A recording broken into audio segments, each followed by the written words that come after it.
بسم اللہ الرحمن الرحیم۔ اللہ کے نام سے شروع جو نہایت مہربان رحم والا ہے۔ السلام علیکم ورحمۃ اللہ وبرکاتہ۔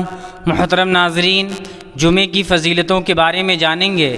حضرت سلمان رضی اللہ تعالی عنہ نے کہا کہ رسول اعظم صلی اللہ تعالی علیہ وسلم نے فرمایا کہ جو شخص جمعے کے دن نہائے اور جس قدر ممکن ہو سکے طہارت نظافت کرے اور تیل لگائے یا خوشبو جو گھر میں میسر آئے، پھر گھر سے نماز جمعہ کے لیے نکلے اور دو آدمیوں کے درمیان اپنے بیٹھنے یا آگے گزرنے کے لیے شگاف نہ ڈالے، پھر نماز پڑھے جو مقرر کر دی گئی ہے، پھر جب امام خطبہ پڑھے تو خاموش بیٹھا رہے، تو اس کے وہ تمام گناہ جو ایک جمعہ سے دوسرے جمعہ تک اس نے کیے ہیں معاف کر دیے جائیں گے۔ بخاری شریف۔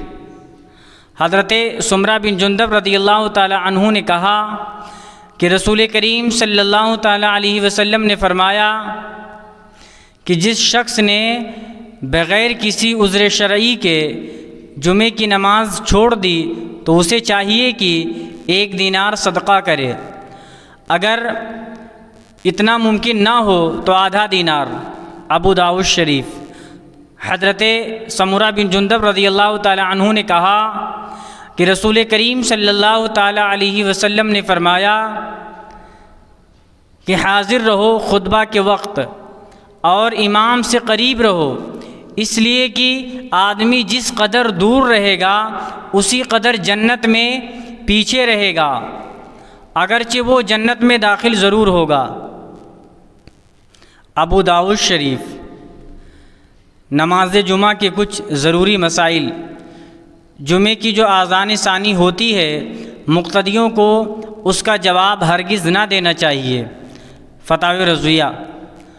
خطبہ میں حضور اقدس صلی اللہ علیہ وسلم کا نام پاک سن کر انگوٹھے نہ چومے، یہ حکم صرف خطبے کے لیے ہے، ورنہ عام حالات میں آپ صلی اللہ علیہ وسلم کا نام سن کر انگوٹھے چومنا مستحب ہے۔ اور درود شریف دل میں پڑھے، زبان کو جنبش نہ دے، اس لیے کہ زبان سے سکوت فرض ہے۔ فتاوی رضویہ۔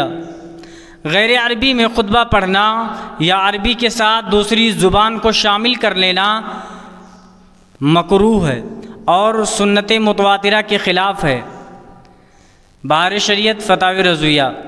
دیہات میں جمعہ جائز نہیں، لیکن عوام اگر پڑھتے ہوں تو انہیں منع نہ کیا جائے، چونکہ دیہات میں جمعہ جائز نہیں، اس لیے دیہات میں جمعے کی نماز پڑھنے سے اس دن کی نماز ظہر ساقط نہیں ہوتی، لہذا دیہات میں جمعہ پڑھنے کے بعد 4 رکعت ظہر فرض پڑھنا ضروری ہے۔ فتاوی رضویہ۔ جمعے کی نماز کے لیے پہلی صف میں جانا کتنا ثواب ہے؟ حضرت ابو ہریرہ رضی اللہ تعالی عنہ نے کہا کہ رسول کریم صلی اللہ تعالی علیہ وسلم نے فرمایا کہ جو جمعہ کے دن